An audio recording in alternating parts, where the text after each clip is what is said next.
How to get good marks in English 10th class UP board.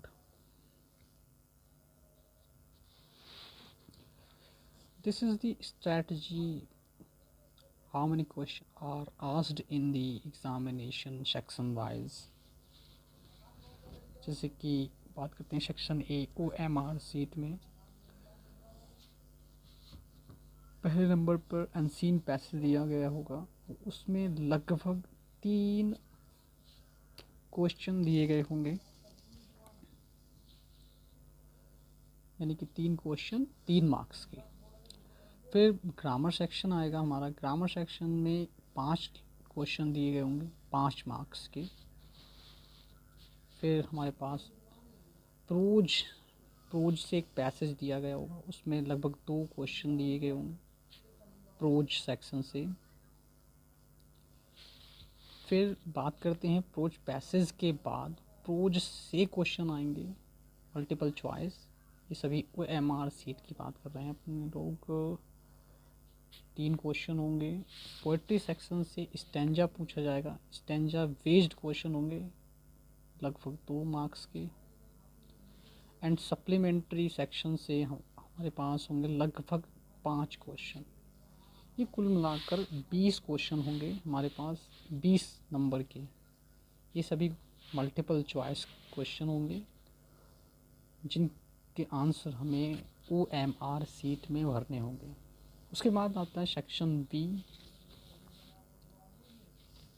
Section B start होता है जिसे हमें copy में लिखना होगा। तो सबसे पहले दिया गया होगा अनसीन पैसेज। तो अनसीन पैसेज पर आधारित हमारे पास लगभग 7 क्वेश्चन होंगे।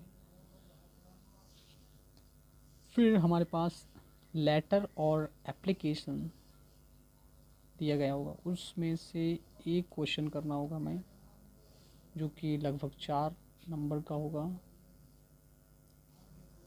फिर रिपोर्ट राइटिंग ऐसे डिस्क्रिप्टिव पैराग्राफ, जो कि हमें 80 से 100 वर्ड्स में लिखना होता है। इसके लिए हमें 6 मार्क्स दिए जाते हैं। ये दिया गया होगा, इनमें से एक ही पर हमें आंसर लिखना होगा, या तो डिस्क्रिप्टिव पैराग्राफ या ऐसे या रिपोर्ट राइटिंग। फिर आते हैं ग्रामर सेक्शन। ग्रामर सेक्शन से हमारे पास डायरेक्ट इनडायरेक्ट 2 मार्क्स का होंगे, 2 मार्क्स के होंगे डायरेक्ट इनडायरेक्ट। फिर एक्टिव पैसिव, फिर punctuation and story translation. Story translation के हमारे पास 4 नंबर होंगे। ये कुल मिलाकर इतना हमारे पास ग्रामर सेक्शन होगा 10 मार्क्स का।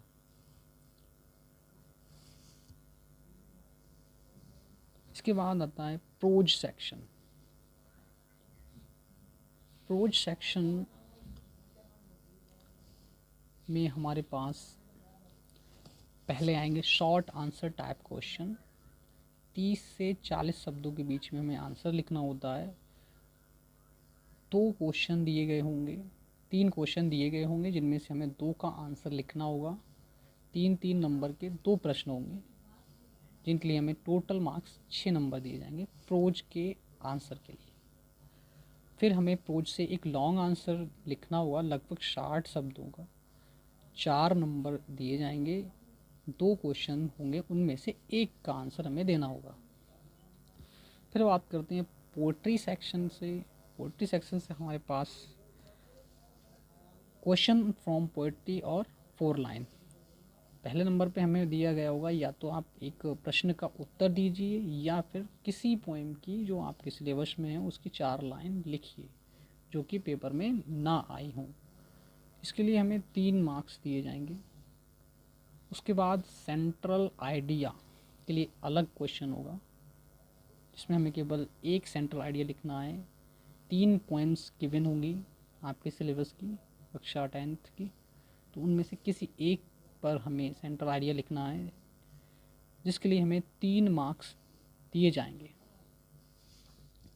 इसके बाद बात करते हैं सप्लीमेंट्री सेक्शन। सप्लीमेंट्री सेक्शन में हमारे पास शॉर्ट आंसर टाइप 2 क्वेश्चन दिए गए होंगे, उनमें से सिर्फ एक का आंसर लिखना है 30 से 40 शब्दों के बीच में, और जिसके लिए हमें 3 मार्क्स मिलेंगे। फिर उसके बाद होगा सप्लीमेंट्री सेक्शन में ही long answer type question. 2 question दिए गए होंगे, उनमें से एक का आंसर लिखना है हमें, वो भी 60 शब्दों के अंतर्गत, जिसके लिए हमें 4 मार्क्स दिए गए होंगे। ये रहा हमारा कि किस सेक्शन से कितने क्वेश्चन आएंगे।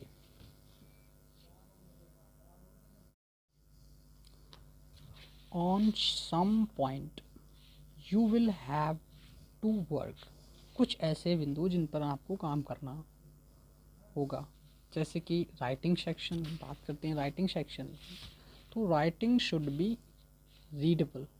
राइटिंग ऐसी होनी चाहिए जिसे कॉमन इंसान पढ़ सके आसानी से, बिना दिमाग पर जोर दिए। नहीं तो कॉपी चेक करने वाला अगर उसको ध्यान ज़्यादा देना पड़ रहा है तो वो आपके नंबर कट कर सकता है। Choose best pen that suit you most, ऐसे पेन का चुनाव करें जो आपको सबसे अच्छा लगता हो और जिससे आपकी राइटिंग सबसे अच्छी आती हो।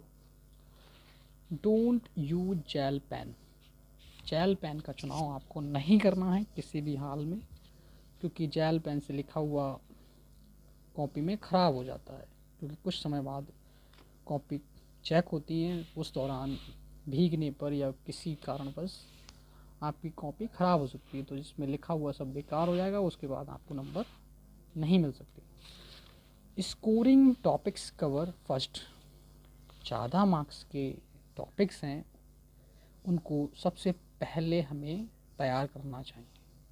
जैसे कि बात करते हैं letters and application, they are fixed and इनमें नंबर भी अच्छे मिलते हैं, so we have to complete them very well।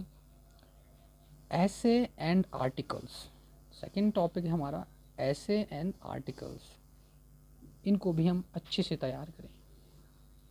Central idea जो कि फिक्स हैं, आने ही हैं, तो कम से कम 2 या 3 सेंट्रल आइडिया अच्छे से तैयार करें, जिनसे कि हम जो पेपर में पूछे जाएं उनमें अच्छे से परफॉर्म कर पाएँ और अच्छे से आंसर लिख पाएँ।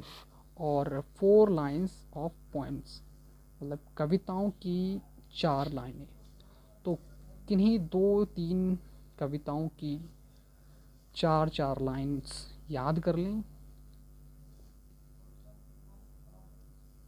क्योंकि एग्ज़ाम में पूछे गए स्टेंजाज की लाइन हम लिख नहीं सकते, इसलिए क्या पता जो आपने याद करा है वो लाइन उसमें आ जाएं, तो वो आपको नहीं लिखनी होंगी।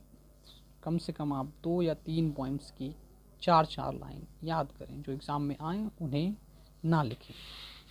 अब बात करते हैं section other section, writing practice, make a rough copy and write some question daily. अगर आप डेली कुछ क्वेश्चंस लिखेंगे तो आपकी स्पेलिंग मिस्टेक्स कम से कम होंगी, ठीक है।